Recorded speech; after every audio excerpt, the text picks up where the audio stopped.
नमस्ते दोस्तों, मैं स्मिता माहेश्वरी आज आपको हिंदी वर्णमाला के बारे में आपके साथ बात करना चाहती हूँ, आपको कुछ बताना चाहती हूँ। हमें अगर हिंदी पढ़ना है, तो मुझे ये लगता है कि सबसे पहले हमें वर्ण का विस्तृत जानकारी हमें वर्ण के बारे में होनी चाहिए, इसलिए मैंने पहला वीडियो वर्ण के ऊपर बनाया है। वर्ण, वर्ण हिंदी भाषा की वह छोटी से छोटी सार्थक ध्वनि जिसके कभी टुकड़े नहीं किए जा सकते हैं, उसे हम वर्ण कहते हैं। हम वर्ण को 2 भागों में नहीं बाँट सकते, जैसे आ, क, ट, ठ इनको हम 2 भागों में नहीं बाँट सकते, वह वर्ण कहलाता है। वर्ण हिंदी में 52 वर्ण होते हैं, जो स्वर और व्यंजन से मिलकर बनते हैं। स्वर बिना किसी वर्ण की सहायता से उच्चारण होने वाली ध्वनि वो स्वर कहलाती है। स्वर हिंदी में 11 स्वर होते हैं, जिसमें से 4 मूल स्वर होते हैं और 7 दीर्घ स्वर होते हैं। अब हम व्यंजन की बात करेंगे। व्यंजन जिन वर्णों का उच्चारण स्वर की सहायता से होता है, उसे हम व्यंजन कहते हैं। अब मैंने ये जो चार्ट तैयार किया है, इसमें आप सीधे साफ तौर पर देख सकते हैं कि इसमें मैंने सभी स्वर व्यंजन को अलग-अलग बताया है। स्वर, जैसा कि मैंने आपको पहले बताया था कि स्वर 2 तरह के होते हैं, मूल स्वर और दीर्घ स्वर। मूल स्वर को ह्रस्व स्वर भी बोलते हैं। ये 4 होते हैं अ, इ, उ, री।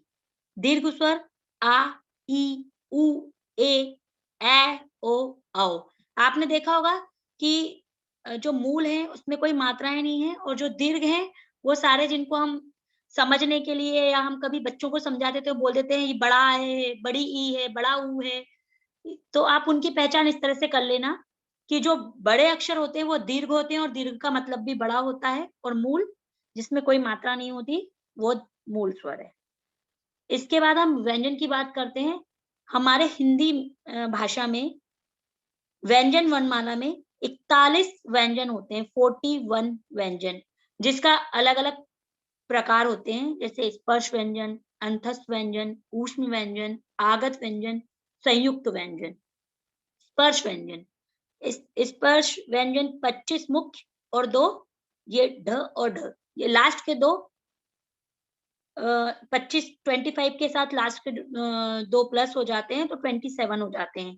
जो है स्पर्श व्यंजन में क, ख, ग, घ, अंगा, च, छ, ज, झ, इया, ट, ठ, ड, ढ, ण, त, थ, द, ध, न, प, फ, ब, म, म। अंतस्थ व्यंजन, अंतस्थ व्यंजन हिंदी वर्णमाला व्यंजन 4 तरह के होते हैं।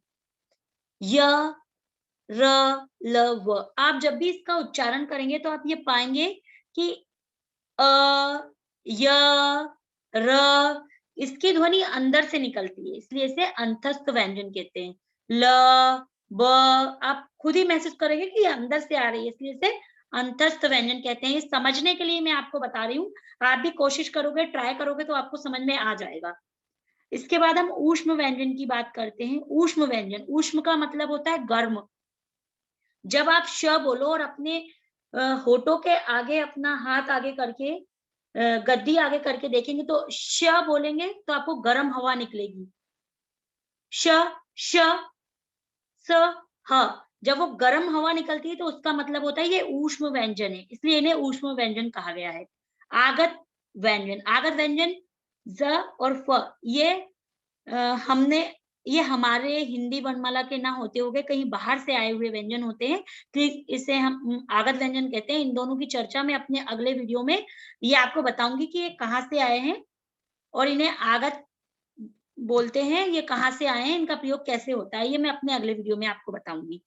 संयुक्त व्यंजन, संयुक्त व्यंजन वह व्यंजन होते हैं जो 2 वर्णों की सहायता से बनाए जाते हैं, उन्हें संयुक्त व्यंजन कहते हैं। इसका भी विस्तृत वर्णन मैं अब अपने अगले वीडियो में करूँगी। जो 2 वर्णों की सहायता से बने हुए वर्ण संयुक्त वर्ण कहलाते हैं, संयुक्त व्यंजन कहलाते हैं। भाषा के अंग, भाषा कैसे बनती है? ध्वनि की सहायता से, वर्ण की सहायता से, लिपि की सहायता से, शब्द की सहायता से, वाक्य की सहायता से। इस प्रकार हम एक सार्थक ध्वनि को तैयार कर सकते हैं। जैसे अगर ध्वन, वर्ण, लिपि, शब्द मिलकर एक वाक्य बनाते हैं, जो वाक्य से हम अपनी बात संप्रेषण कर सकते हैं। हम अपनी बात, हमारे मन में आए हुए विचारों को दूसरे के सामने प्रस्तुत करते हैं। वो इन्हीं 5 तरीकों की सहायता से पूरा किया जाता है। ध्वनि, जैसे कि मैंने आपको बताया था, मुख से निकलने वाली प्रत्येक स्वतंत्र आवाज ध्वनि होती है। मौखिक भाषा में केवल ऐसी ही ध्वनियों का प्रयोग किया जाता है। जब हम मौखिक भाषा बोलते हैं तो सिर्फ ध्वनि की सहायता से ही बोल सकते हैं। बिना ध्वनि की सहायता से, बिना वर्णों की सहायता से हम मौखिक भाषा का प्रयोग नहीं कर सकते। वर्ण, वह सार्थक ध्वनि जिसके टुकड़े नहीं किए जा सकते, वह छोटी से छोटी ध्वनि जिसके टुकड़े नहीं किए जा सकते, वह वर्ण कहलाती है। जैसे अ, आ, ई, लिपि, मौखिक विचारों को प्रकट करने हेतु निश्चित किए गए चिन्ह लिपि कहलाते हैं। तो समझ में आ रहा है कि लिपि की सहायता से ही इन वर्णों का यूज करके हम इनको ध्वनि, मात्राओं का प्रयोग करके जो लिपि बनती है, उसे हम अपने मौखिक विचारों को प्रकट करने हेतु निश्चित किए गए चिन्ह लिपि कहलाते हैं। शब्द, वर्णों का सार्थक समूह, जैसे अ, म, र, अमर, आ, म, आम,